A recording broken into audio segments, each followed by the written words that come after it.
পিসেমশাই, কি অমল, আমি কি ওই উঠোনটাতেও যেতে পারবো না?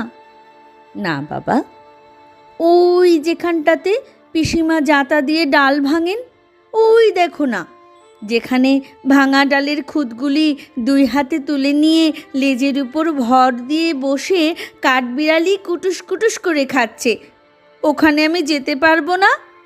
না বাবা, আমি যদি কাঠবিড়ালি হতুম তবে বেশ হতো, কিন্তু পিসেমশাই আমাকে কেন বেরোতে দেবে না? কবিরাজ যে বলেছে বাইরে গেলে তোমার অসুখ করবে। কবিরাজ কেমন করে জানলে? বলো কি অমল, কবিরাজ জানবে না? সে যে এত বড় বড় পুঁথি পড়ে ফেলেছে। পুঁথি পড়লেই কি সমস্ত জানতে পারে? বেশ, তা বুঝি জানো না? আমি যে পুঁথি কিছুই পড়িনি, তাই জানি নে। দেখো, বড় বড় পণ্ডিতেরা সব তোমারই মতো, তারা ঘর থেকে তো বেরোয় না। বেরোয় না? না, কখন বেরোবে বলো? তারা বসে বসে কেবল পুঁথি পড়ে, আর কোনো দিকেই তাদের চোখ নেই। অমলবাবু, তুমিও বড় হলে পণ্ডিত হবে, বসে বসে এই এত বড় বড় সব পুঁথি পড়বে, সবাই দেখে আশ্চর্য হয়ে যাবে। না না পিসেমশাই, তোমার দুটি পায়ে পড়ি, আমি পণ্ডিত হব না। পিসেমশাই, আমি পণ্ডিত হব না? সে কি কথা অমল, যদি পণ্ডিত হতে পারতুম তাহলে আমি তো বেঁচে যেতুম। আমি যা আছে সব দেখব, কেবলই দেখে বেড়াবো। শোনো একবার। দেখবে কি, দেখবার এত আছেই বা কি? আমাদের জানলার কাছে বসে সেই যে দূরে পাহাড় দেখা যায়, আমার ভারী ইচ্ছে করে ওই পাহাড়টা পার হয়ে চলে যাই। আচ্ছা বেশ, আগে তুমি ভালো হও, তারপরে আমাকে পণ্ডিত হতে বলো না পিসেমশাই। তুমি কি হতে চাও বলো?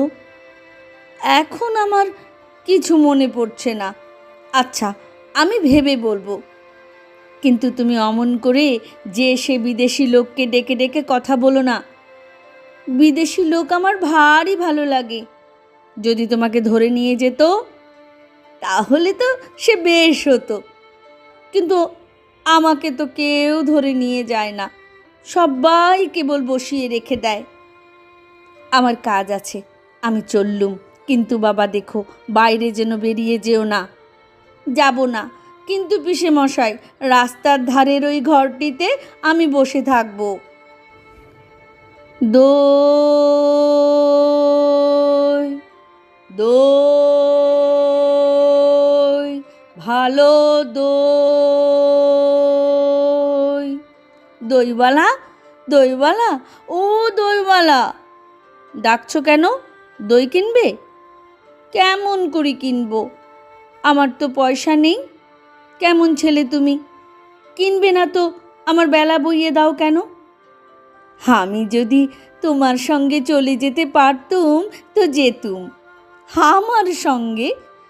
তুমি যে কত দূর থেকে হাঁকতে হাঁকতে চলে যাচ্ছ শুনে আমার মন কেমন করছে। বাবা, তুমি এখানে বসে কি করছো? কবিরাজ আমাকে বেরোতে বারণ করেছে, তাই আমি সারা দিন এইখানেই বসে থাকি। আহা বাছা, তোমার কি হয়েছে? আমি জানি নে, আমি তো কিচ্ছু পড়িনি, তাই আমি জানি নে আমার কি হয়েছে। দইওয়ালা, তুমি কোথা থেকে আসছো? আমাদের গ্রাম থেকে আসছি। তোমাদের গ্রাম? অনেক দূরে তোমাদের গ্রাম? আমাদের গ্রাম সেই পাঁচমুড়া পাহাড়ের তলায়, শামলি নদীর ধারে। পাঁচমুড়া পাহাড়, শামলি নদী, কি জানি, হয়তো তোমাদের গ্রাম দেখেছি, কবে সে আমার মনে পড়ে না। তুমি দেখেছো? পাহাড়তলায় কোনোদিন গিয়েছিলে নাকি? না, কোনো দিন যাইনি, কিন্তু আমার মনে হয় যেন আমি দেখেছি। অনেক পুরনো কালের খুব বড় বড় গাছের তলায় তোমাদের গ্রাম।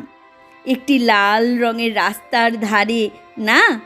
ঠিক বলেছ বাবা, সেখানে পাহাড়ের গায়ে সব গরু চড়ে বেড়াচ্ছে। কি আশ্চর্য!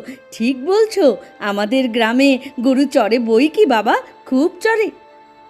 মেয়েরা সব নদী থেকে জল তুলে মাথায় কলসি করে নিয়ে যায়, তাদের লাল শাড়ি পরা।